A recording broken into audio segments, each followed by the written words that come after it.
details here, but basically this is one of our good friends. He went to Princeton, had a core life crisis, and was like, oh, actually what I want to do is not be, a PM at Google, but rather, make videos. So he goes around. Ben, Greg, Oh, you and can actually hear Simmer it. are working on. There we go. They're building a company called Stream to get creators paid. Here's how things work today. If you make videos on YouTube, you're a YouTube creator. You can't easily switch platforms because you would have to start from scratch. That means you're stuck. So when advertisers pay YouTube, they can keep a big chunk of that money and there's nothing you can do about it. Stream is solving that problem by building a platform beneath services like YouTube and Facebook with one big twist. There's no one in the middle taking a cut. That means creators get to keep more of the money they make. And my favorite part is to help creators make money without depending on ads. Without a middleman, it'll be easier for creators to live directly off viewer support. Good luck, and don't let me go broke. That's a long story, right? There are a lot of problems in content creation today. And so I'll tell another story about a Twitch streamer, one of the first people who kind of joined our platform. So she was super popular on Twitch, and Twitch, was known originally for esports gaming. So, people watch her play these games and so forth. And she got a lot of subscribers, which allowed her to become a Twitch partner. So before you can make money on these platforms, you actually have to already have made it, right? They can't be bothered to work with you when you don't have any, followers, but once you get to about 15,000, that's when they're like, all right, you can be a Twitch partner, we'll let you monetize your channel. But they have very draconian rules about what you can do, right? And if you violate these rules, if you go outside the bounds, they can just ban you, right? They have complete control over what you can say and what you can't.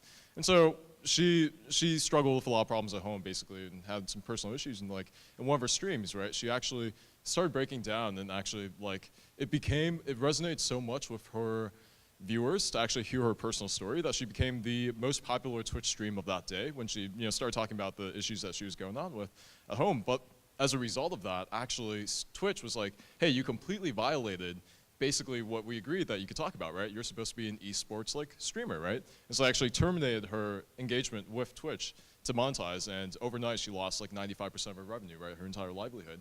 And this is kind of an existential threat that exists for so many content creators today because you have platform lock-in. If you're on YouTube, just like DK said, you're stuck on YouTube. You have 10 million subscribers, so you have two options. Either one, give up everything, start over from scratch, go somewhere else, and where would you even go, right? Who has the network and the reach of YouTube?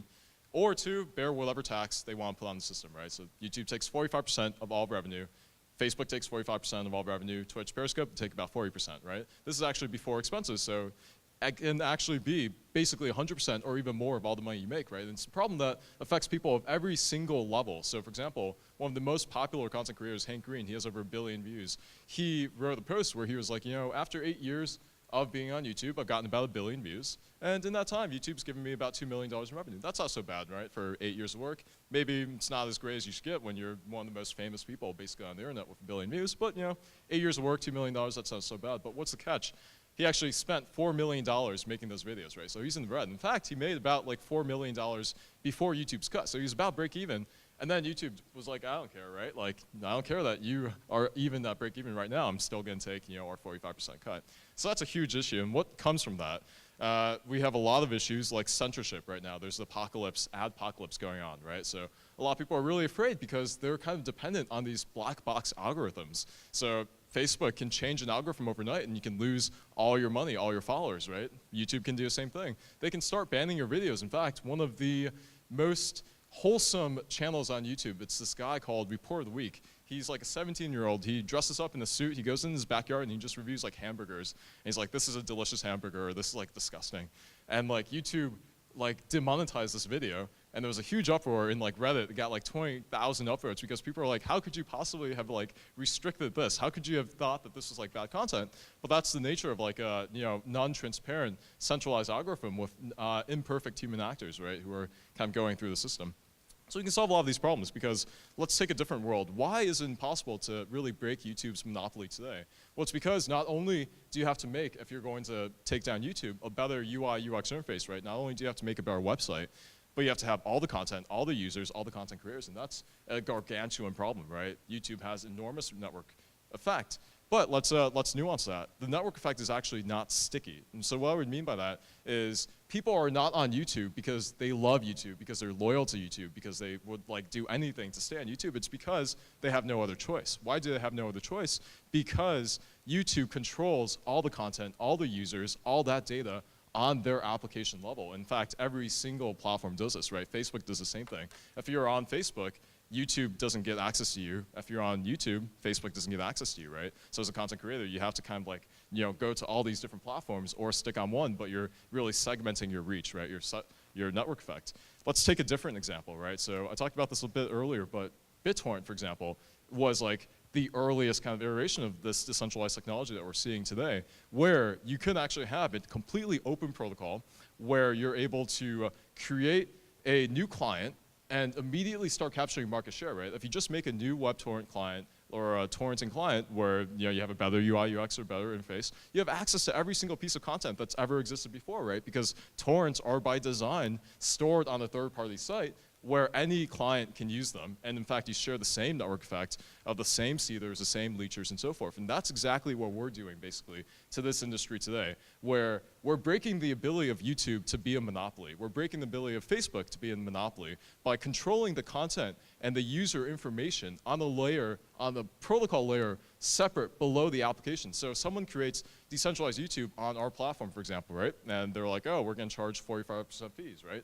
Someone else can just make a different decentralized YouTube, decentralized YouTube too, right? And from there, they can be like, we're gonna charge you 0%. And there's no reason for you not to move over because they have all the content, all the users still. If you use decentralized YouTube too, you're able to actually still have all your followers and so forth, right? So that really breaks that kind of monopoly system. So for example, this explains it, where this protocol layer below, and in fact, we're platform agnostic. So this is a terminal state. So I've described this idea of if we have a world where, all the ownership data is shared across all these different decentralized platforms, then it becomes pretty clear that, of course, our system is something that people will use over YouTube because, no one takes a fee in the middle, right? You're not paying 45%, you're just making way more money. But the huge question is, how do you get there? How do you get to a point where you have the same network effects as YouTube? Well, the beautiful thing is we actually don't care about which platform you use. As long as you're in our ecosystem, as long as you're using the Stream token, you're benefiting this economy. So actually, we can bootstrap this by creating a Chrome extension that sits directly on top of the existing platforms, say, like YouTube, Twitch, Facebook, Periscope, and actually allow you, oh crap, I just went back, all right. But anyway, so yeah, we can actually start from day one, and even if you have 0.1% of our content creators on this platform, there's no risk to them, right? The pitch to content creators, join our platform, we'll give you a new revenue stream, but use all your existing revenue streams, that's great, right? Just make more money. And in fact, for a user, it's the same thing. From day one now, you can install the Chrome extension, and if you're watching someone's video who isn't on our platform, that person, you get the exact same experience that you did before, but for someone who is actually using our Chrome extension, you get a much better experience. I'm gonna skip the economic stuff, but here's an example of how this works, right? So here's an early version of our Chrome extension that actually sits directly on top of YouTube. And you can see, you can just like go there, and if you guys are familiar, there's a lot of first use cases for this thing. So the easiest one is live streaming tips. Right now, people convert their US dollars and fiat currencies like Chinese yuan directly to Twitch bits or Periscope hearts, and right now it's like $1 becomes 100 Twitch bits. You send it to your content creator, they cash out for 60 cents. Twitch takes a 40% cut in the middle. So it's super easy for us to just give this value proposition of, hey, instead, why don't you use the Stream token, right? Like it's better for A, B, and C, and D. The Periscope heart or the Twitch bit is actually a pretty terrible currency. For all its failings, the US dollar is a pretty good currency, right? You can use it for a lot of goods and services. It's holds its value relatively well in the short term, even if it's depreciating over the long term. Every 20 years, it loses 50% of its value, but it's not going to lose that value tomorrow, right? So you can trust that it's going to be pretty good. The Periscope heart or Twitch bit, let's be honest, is actually a terrible currency, right? It's a currency that can only be used on one platform for one good service. It's a liquid, you can't like refund it, and you can't transfer it to other people. You can only do it for one thing, to send money to a content creator. And every time you use it, there's a 40% tax, right? Imagine if you had a currency that every time you used it, awesome, you would be able to like, you're buying a burger and like, they're like, oh, by the way, 40% of your money was worthless, right? We just like took it in the middle. Like that's a pretty crazy currency. But the most amazing thing is they've already established this user paradigm where people are already doing this to the tune of $5 billion every year, right? People literally do buy these currencies. So instead, all we have to say is, hey, why not use the Stream token instead, right? It's a better currency because one, it's infinitely liquid across all these different markets in the world. For example, the YouTube, right? It's a centralized platform in the States. In fact, they pay out everyone in the world in US dollars. Even if you're in Turkey, right? It's a global platform. 60% of the reach is actually international. But if you're in Turkey, you still get paid out in US dollars. You even can't use it, right? They're just like, too bad, right? We're not gonna hold 180 currencies. We're just gonna give you the one that we have. But cryptocurrency solved this problem really well, right? Now we can pay everyone in the global currency and they can exchange it easily into their normal fiat currency. or keep it in Stream Token because it's awesome.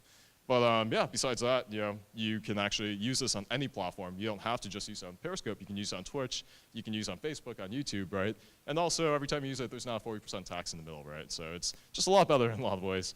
Cool. That's basically it. Here's our team. So I dropped out of Harvard, did a Teal Fellowship. So I got into space because Vitalik became Teal Fellow like 2 years later. I just saw this email from him the other day where he was like, hey, it's a month before presale, left some help. We all thought it was like a shit coin back then, so no one actually helped him. Joke's on us now because he's super rich and we're poor. But now our CTO went to Princeton. He worked with Charlie Cheever, the founder of Quora and all that, on a lot of deep audio-visual streaming work at Expo, the new company. Simmer went to Stanford, CS, and so forth. Our CMO, Chris, he runs his own PR agency. Got some great advisors. John Uche, he's here today. He's head of content product marketing at YouTube. Some other cool people. But yeah, that's it. So. Cool. Awesome.